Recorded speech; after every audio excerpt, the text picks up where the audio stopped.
let's talk West Side Story. We'll have our interview with Alexander Ludwig after this. West Side Story. Remake, not a remake. It's a readaptation, excuse me, of the original Broadway show, which is just a reimagining of Romeo and Juliet, funny enough. So it's like a readaptation of a movie that was made off a play reimagining of a Shakespeare play. The original came out in 1957. The movie came out in 1961. It's hit Broadway again since then. But the new movie, very similar in terms of overall synopsis. On the harsh street to the Upper West Side, two gangs battle for control of the turf. Situation becomes complicated when a gang member falls in love with a rival's sister. Again, modern day Romeo and Juliet, if for some reason you didn't know that about West Side Story. This brand new one, though, directed by Steven Spielberg. Steven Spielberg dipping his toes into the musical game. Not a ton of overly recognizable people in this movie. A lot of them are Broadway and stage famous people. So if you know those types of things, you will recognize them. But Ansel Elgort is one of them that you'll likely recognize. Rachel Zegler has become well-known, but she was not when she was cast. Big YouTuber. She was a high school student. She auditioned with the tape to Steven Spielberg, got the role. And now she's like kind of on the cusp, even though this movie, and we'll talk about it briefly, is not doing well at the box office. She's definitely someone that you could just tell is going to be a big deal. She's in, actually, ironically enough, Shazam, the next Shazam movie. Rita Moreno, who won Best Supporting Actress for her role as Anita in the 1961 movie. She is back as a different character. And then the other one that's recognizable is Furious star, Rita Moreno. Please. Oh, yeah, true. That's okay. Yeah. All right. That's a good. Gotta slide that in. The other person is Corey Stoll is randomly in this movie.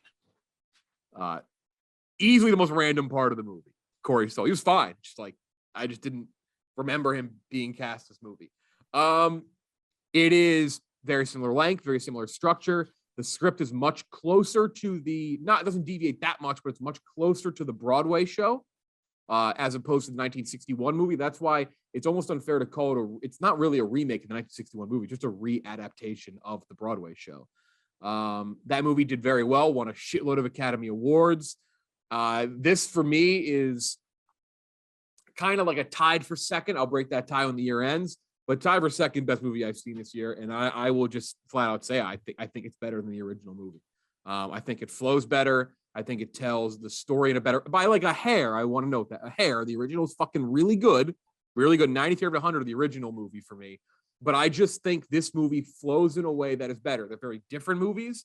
The original is a little more of like a stage on screen feel to it. There's a lot of those scenes that you look like you're watching a Broadway show. This movie is very cinematic. Almost like not like a fourth wall breaking thing, but like they're like as if they're really performing these moments in real life. Like you have some of the scenes that are reacting to them singing. It's so well done. It's so well shot. The music fucking hits the entire time. I think it's acted really well. I don't really have a gripe to say about anybody in the cast. I think if you had any complaint for me, it's just, but I think it's just the story always, whether I've seen it on stage, I've seen the original. The end of the story of West Side Story is always the part that I kind of don't like the most out of the whole movie or out of the whole show. But otherwise, I thought this was it blew me away. I was blown away. I think from the opening number through to the end of the movie, I was just like, wow. I couldn't believe it. I really could not. Look, it's Steven Spielberg, so I don't know why I can't believe it, but I couldn't believe that I was watching something that was better, in my opinion, than the original. So I gave it a 95 out of 100. Ken Jack, where do you stand on West Side Story? I landed on a 91. I think that more than anything else, it's a really good example of exceptional directing. And I think that like, because the story is obviously it's not Spielberg's and like there's limits to the wiggle room he had for creativity, but like I think he really stepped in and was like, it was almost like he stepped in and just like composed everything. You know what I mean? Like he was like directing traffic and did it. Like it's not like he reinvented the wheel, did some insane camera shot, did some crazy this. Like he just ran everything extremely smoothly. I think he told the story really well. I do think that the original is still a decent chunk better. But I think that the issues for me come in that I think it felt longer than the original by like, I feel like you could have shaved 20 minutes off this movie and it would have been like just as good. And some of the cast, I think, like, for example, the guy who played Riff, right? Mike Faced fucking ruled. So yeah. Here's what I'll say. I think he did a really good performance. I think his performance was very different from what everyone else than the cast was doing.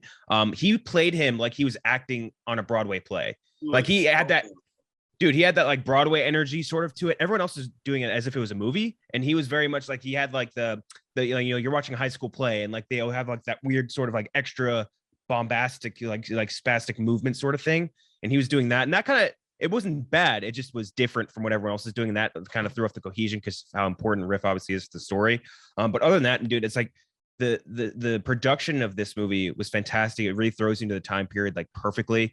I really, really liked how everything looked. It felt real. There wasn't like an overabundance of green screen. The choreography was out of this world. So fucking good. Song and dance numbers are all incredible. And it's like more than anything else, I think this movie just reminded me of like how many heaters are on that soundtrack. I'm like, oh yeah, there's the good song. And I'm like, wait, no, there's the good song. Wait, no, there's the good song. And it just kept happening over and over and over again until the end of the movie. And I really was impressed with the entire cast. And more than anything else, I think that this is Spielberg's best job as a director in a very, very long time. And as someone who has been very public about how I think his last 2 decades have been very poor compared to the 2 decades previous to that. I think this is a swing in the right direction for him. And not that, again, Steven Spielberg, one of the most legendary directors of all time, but like, I like this from him where he's able to use his talents that he's gained over these 4 decades of work to like make something that's already great, like, and give it the modern interpretation and do it like use all these tricks to like the best visibility. And I really like that. Some editing issues, but other than that, I really, really enjoyed it. Chris, you had big hype for it.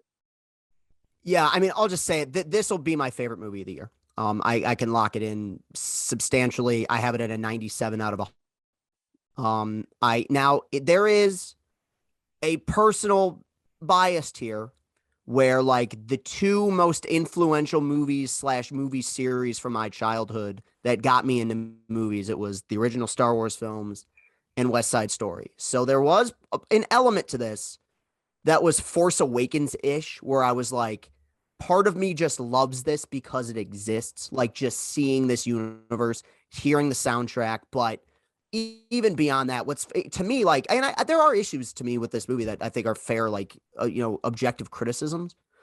But watching it and the way it's filmed and acted, like I said this in my review, but I can't stress this enough. Like, it is so bizarre to me that this movie is in the same art form as music, or like The Woman in the Window, or like some of the dog shit that we've seen this year. Like I just put it on another plane compared to everything else that I've seen, not just this year, but really the last several years. And I'm with you. I am with you, Ken Jack, that I do think it's the second act to me where it almost gets a little bit tedious.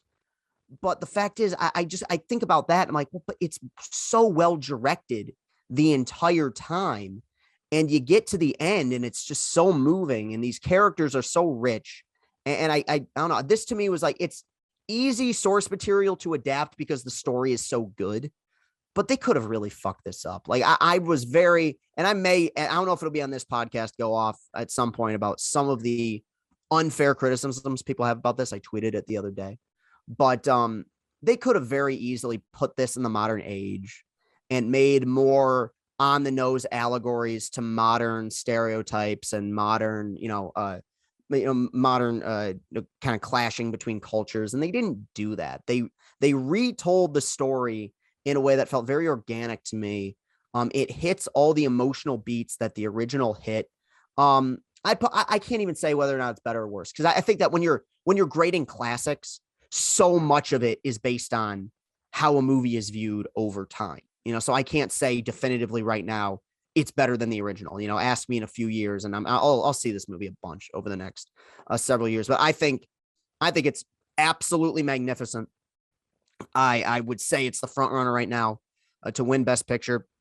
I agree with you, Ken Jack. I think it's the best Spielberg has been in a long, long time. And there's just some scenes in this movie that just take your breath away in that way that Spielberg has a way of doing, where he'll take the moment at the end of E.T., right? That like makes everybody cry. It's just this very simple one-on-one scene between this kid and the alien. Like in this, a scene of 2 people singing to each other on a balcony is like one of the most amazing things I've seen on screen in a long time. And I think it's just he has that ability to tap into people's emotions and tap into people's nostalgia, but not in a way that feels forced.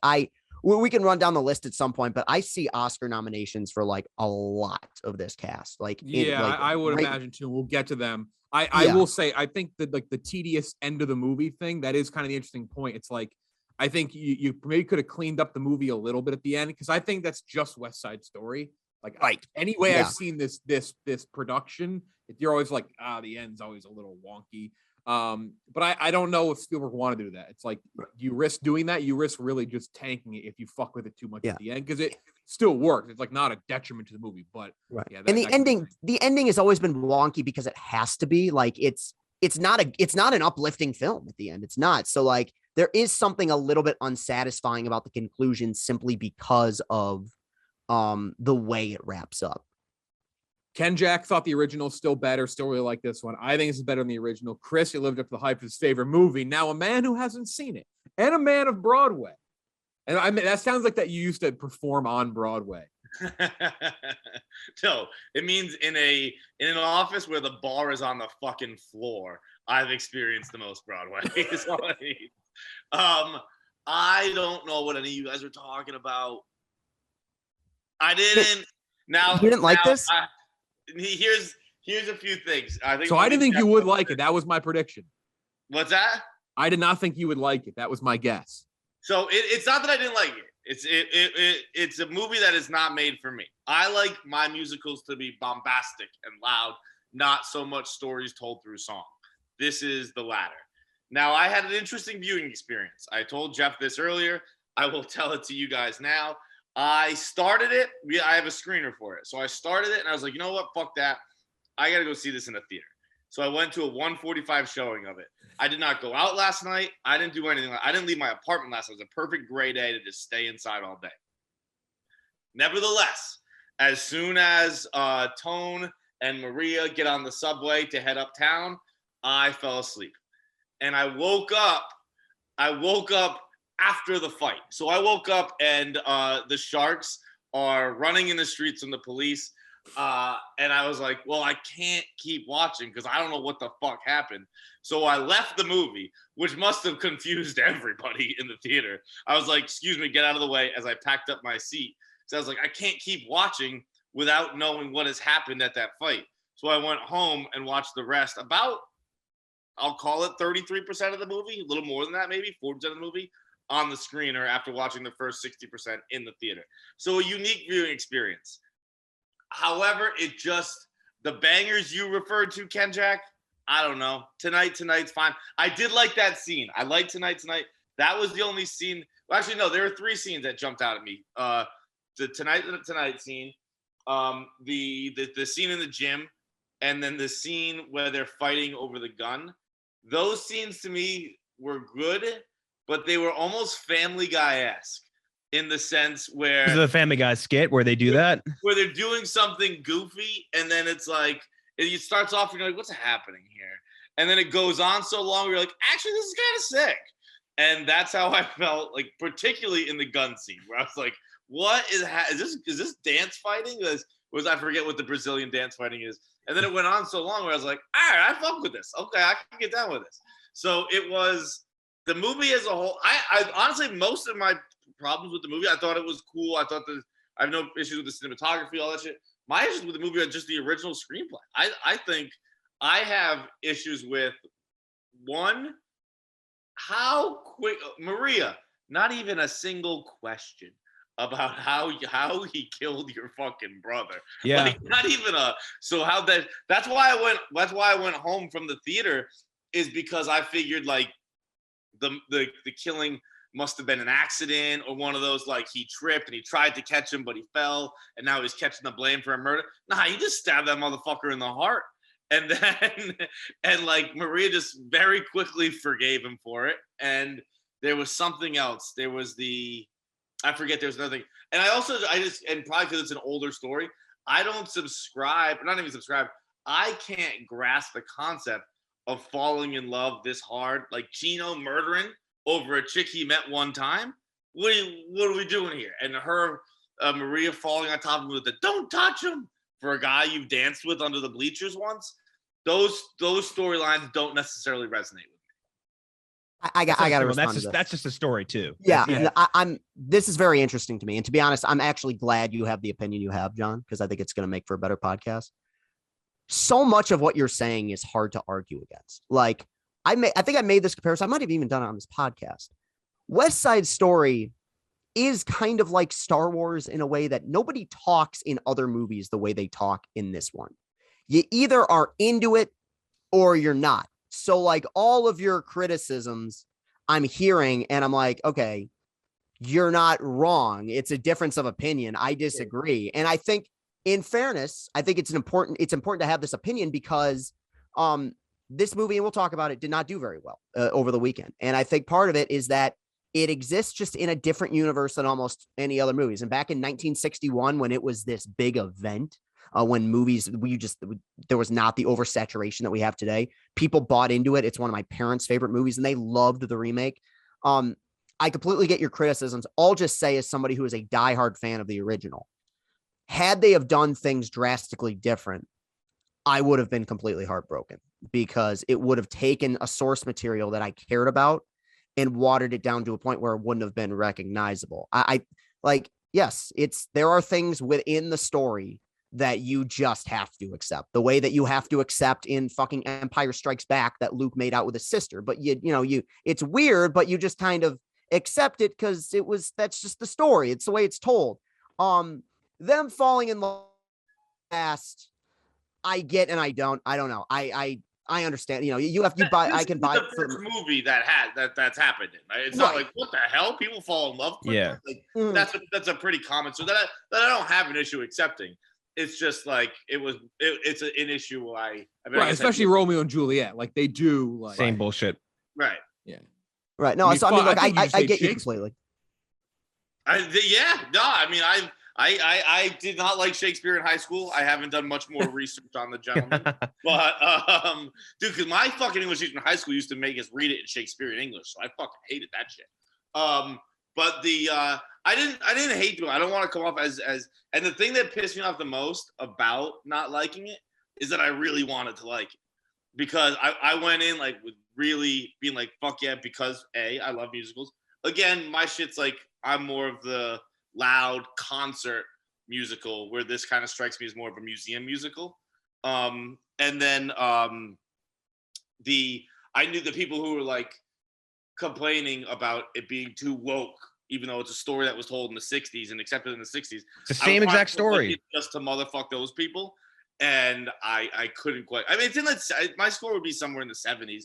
I don't hate it. I liked one of the major criticisms of it. Maybe it's just because I'm so fucking good at Spanish, but I liked the fact that they didn't have subtitles for the Spanish. Yep. Because if me too. Even having no knowledge of Spanish, if you can't watch that movie and know exactly what they're saying in the Spanish scenes, you're an idiot. And he said it too. Spielberg, I'll read. So yes, they did not subtitle the Spanish parts of the movie, which they still broke a lot of English into it. And they did a good job at, like, for example, Anita, a lot of times to be like English, to do like speak English. We got to practice our English. Spielberg's whole thing was, and I'll read exactly what he said. He said, if I subtitled the Spanish, I'd be simply doubling down on the English and giving English the power over Spanish. That was not going to happen in this film. Which is, he said, out of respect for the inclusivity of our intentions to hire a totally Latinx cast, which, yeah, it works. Like, that is like, does not take away from the movie one bit. Actually, I think it's a great choice directorially for the movie too. I think it flows perfectly. I think that should have been his statement on it, being like, I think the movie works better this way. Because I think then maybe that's why the woke thing came out. But because I having watched the movie with no knowledge of anything, I would not be like, oh, this is a woke movie. I think anyone who even says that word's a fucking loser. But but like it is, I think he should have just said, almost like with the Simone Biles stuff. When remember that when people were like, oh, she can't hack it for America, or she's quitting, whatever people, I forget what they hated her for. Aside from being a black woman. But her messaging could have been better, where it's like, I have a legitimate injury. Like I have the spins or whatever it's called. This is like that where it's like you didn't even have to bring that into the picture. You could just been like, look, this is the directorial decision I made. This works better for the movie because it does. It's very much Spanglish. They're all great actors, so there's body language involved, and it's not that much. The way it's portrayed makes it seem like half the script is in Spanish. There are a couple of Spanish. It's mostly the breakfast scene. I think that's the scene where you get most of it, right? What's that? The breakfast scene. That's where it was mostly. That's back when he would say speak your English, practice English. Yeah. Again, I agree. I thought it was a very good director. I think beyond just for the reasonings that he gave, I thought it was just a good decision for the sake of the movie. Right. I completely agree. I thought it was cool. And again, it's very, very easy to understand. We'll talk acting and then we'll talk about the songs before we wrap up our review. But Chris, you mentioned a couple people are probably going to get nominated here. I would imagine Rachel Zegler is not a shoo-in, but I think she's going to come pretty close. Yeah. I think the shoo-in is Ariana DeBose, who played Anita. That is the role that Rita Moreno won. I thought she was the best one in the movie. And we'll talk about the songs in a second, but I thought just in general, my favorite part of the movie probably was the performance of America, which is one of the more popular songs. Awesome scene. Yeah. Yeah, it was just that was a really good scene. That was changed. That was done on the rooftop in the original movie. After the school dance. This was kind of done in a different part of the movie. This was done in the streets of New York. I thought it was vibrant. It just fucking popped. It looked so good. It sounded good. She was, I thought, the best part of the movie. She has easily one of the hardest characters in the movie because she has so many ranges of emotions. She's so accepting of the, America and culture in the United States, and obviously accepting of Maria, but then she has to kind of do a couple double turns when she goes into the store, and she's abused, almost basically raped by the Jets. So that's a by the way, very twist. Yeah, it's a crazy range that you have to be for that character, which is a big reason why Rita Moreno won in 1961 or 62, whenever the Oscars aired. So I do think she was the best here.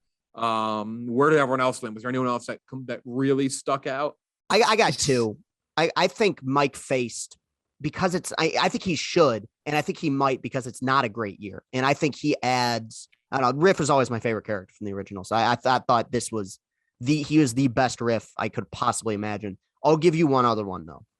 Rita Moreno again for her role in this, because I know how the Academy works.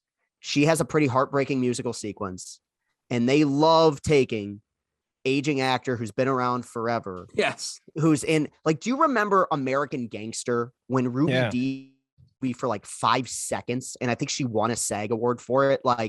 It would not shock me if they do that again and give her a second nomination. That was one change I actually really liked, was making her Doc's widow and giving her the somewhere sequence. I thought that was really heartbreaking. I was expecting her to be distracting. And she was not. I thought she was really good.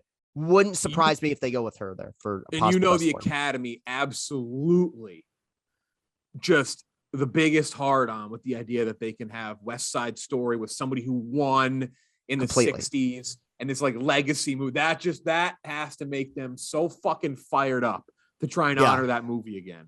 Yeah. And I mean, I have to see more movies. I'm not going to say whether or not she's deserving of it, but we talked about it last week from a politicking standpoint. I feel like that one would make a lot of sense. I also think that category with Ariana DeBose could also there could be a heavy amount of traffic at nominating two people from the same movie.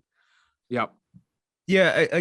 Out of everyone on the cast, I would agree that it's either Zegler or DeBose for any sort of award whatsoever. I don't think anyone else is pop off the screen sort of level acting. Again, I think Feist, however you pronounce it, he did a good acting performance. I just don't think it particularly gelled with what everyone else was doing. And it was good because it stood out, and that made the character stand out more. But he felt very I don't know how to explain it. They're yeah, come on, see, we're all in the 50s. See, ring-a-ding-ding, we're all doing all that. And that to me, it wasn't what anyone else in the movie was doing. And it was good in a bubble. Not for and that's not his fault. That would be on Spielberg and everyone else. Yeah, I would also argue that's kind of what Riff was in the original as well. But yeah, I get that. Everyone was doing in the original more of a Broadway type performance, though. No, they weren't doing as much as an acting performance. That's what I would argue. But David Alvarez as Bernardo, I thought was phenomenal too. He's one I don't think we talked enough about him. He did such a good job. He had that overbearing, protective brother energy for whatever that's worth. That very, very intense sense of pride that I think is very tough to get across screen with a lot of like words being said. Like he was a great actor without using words, and that I think is always the most impressive form of acting. I think he was great. I think you got to give an Oscar nom to the dude from House of Cards for looking great with a full head of hair too. Yeah, right. I didn't think it would work. He looked great. He was such a strange addition to this cast. He was good. He was fun. He was really good. Yeah. But I was just like, why is Corey Stoll in this movie? Uh-huh. It and took then like look, 3 scenes to be like, wait, is that really him? I did think in the sound editing, there was a little bit of a clear shift from movie to studio singing. You think so? Yeah. From movie talking to studio singing, I thought like it was almost like a track went on. That's fair. No, I can every time, every song, but there were a few songs where I was like, oh, this is not what it sounded like half a second ago. You know what the weirdest part of the movie was you have the Jets, and they're like really down on their luck families, and these kids who are from these parents who have, they've made mistakes, or they're poor. And then you have all these characters from Puerto Rico who are just trying to like make a living and like live the dream and help their families. And they're talking about how there's bulldozing over this part of the city, and they're making Lincoln Square, and they pan up, and it's on 68th and Broadway. And I'm sitting there stuffing my fucking fat face with my popcorn on literally 68th and Broadway in this giant IMAX theater. And look, I'm not saying there's any social commentary I'm making, but I'm just like kind of sitting there thinking, I'm like, huh. I'm like, something is like, this says something. I just don't know what it is. But I'm just sitting there eating popcorn and the fucking M&Ms. Like literally it was weird to see the movie on the exact spot the movie was taking place. It was strange. It was like a weird, like, I don't know. It's like a weird, I've never had that like odd feeling before. Cause I mean, I know where that movie and that Broadway show take place, but like never directly while you're watching it. That is very strange. Favorite song? What was your, and not for fights, but for Ken, Jack, and Chris who've seen what was your favorite going into it? And was it still your favorite leaving? I'll start with Ken, Jack. So Officer Krupke has always been the one where that's the West Side Story song in my brain, because I remember me and my mom watching the movie and like we would just sing it. Like we love that song so much. I think the best executed. Yeah, sure.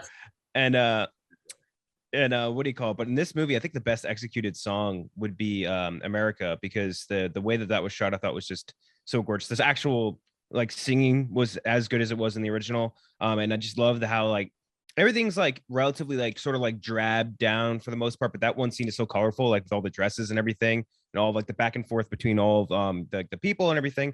Like that to me was just like, that felt like a Broadway type moment put to screen, and it was just so, I guess vibrant is really just the best word, and it just was so upbeat and fast moving, and it's like the best thing I love about that song, and I think that they really played to its strengths. Chris, my favorite song has always been the Tonight Quintet, with the four different, the Sharks, the Jets, Tony, Maria, and Anita kind of doing their own thing. The way that crescendos at the end. Yeah, I get chills every time. It's one of my favorite scenes in any movie.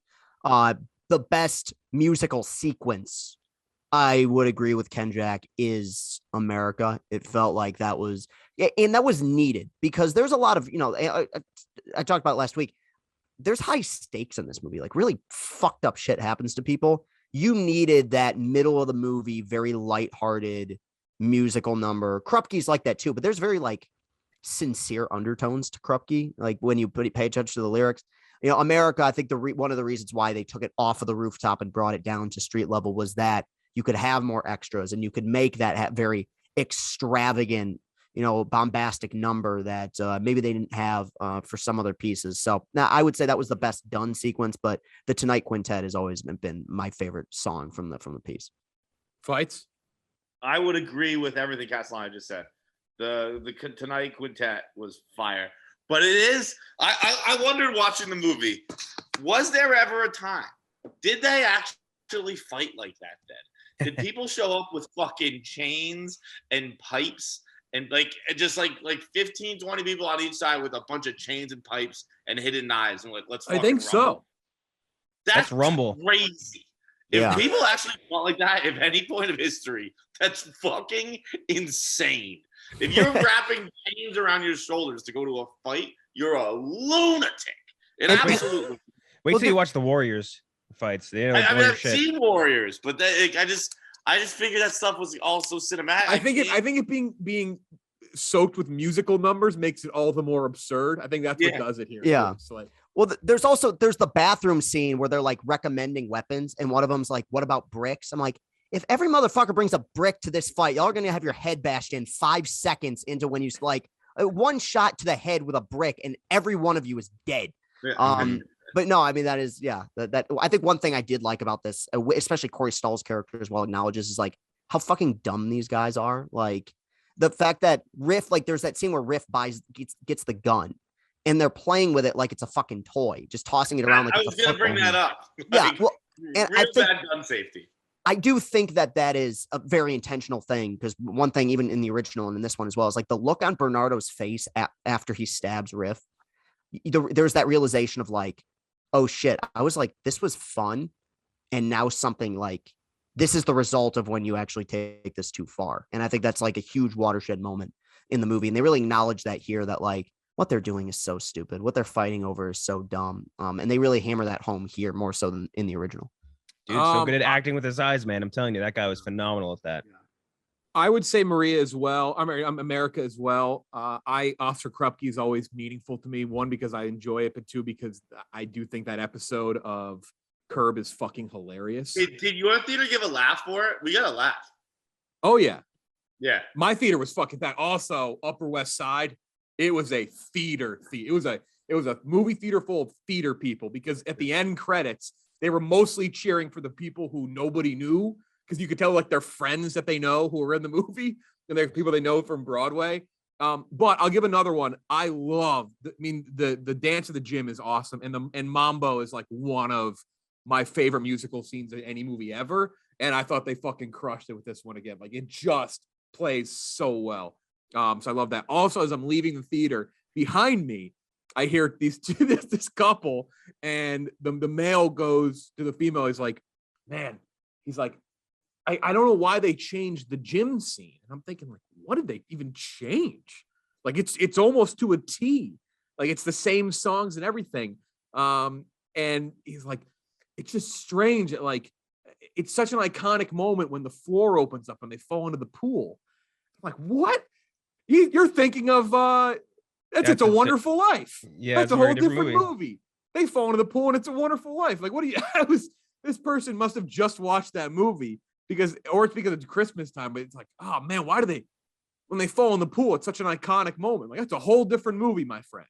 You're thinking of something completely different. So he sat there for an hour and a half thinking, like, why did they change the pool scene?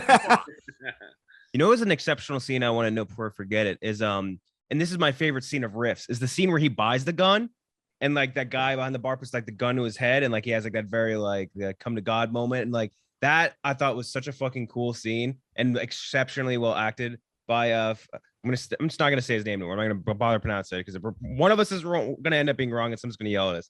But that guy, that actor played Riff. That was my favorite moment of his, and I thought that moment was a great addition to the West Side Story lore.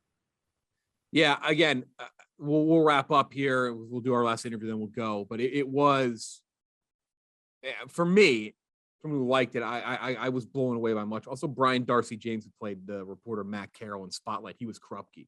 Thought he was a good disheveled Krupke. Yeah. Yeah. I'll say one more thing. I saw a couple reviews that really bothered me, where people like kind of dinged the movie on the outset for being a remake, and I think that's annoying. Look, there are so many remakes and reboots and all this shit, and yes, a lot of them suck. A lot of them are terrible. But I think it's unfair to ding a movie like this, especially one that reimagines things in other ways, the movie, just because it's a remake. If it's bad, it's bad. Say it sucks. Say why remake it if you make it a pile of shit. But if you're going to remake it and you make it really fucking good, then it's a good movie. Like that's very, I was planning on ranting longer about it, but I'm not going to. I'll compartmentalize it to that. But like, I get it. Not everything should be a remake. I love Licorice Pizza. I know Fight. Do you really saw Licorice Pizza? Like, I love original movies. I like things different. That's great. But if they're going to make a remake and I'm going to go see it, I'm going to give it a fucking chance. And guess what? If it sucks ass, then I'll call it a complete pile of garbage.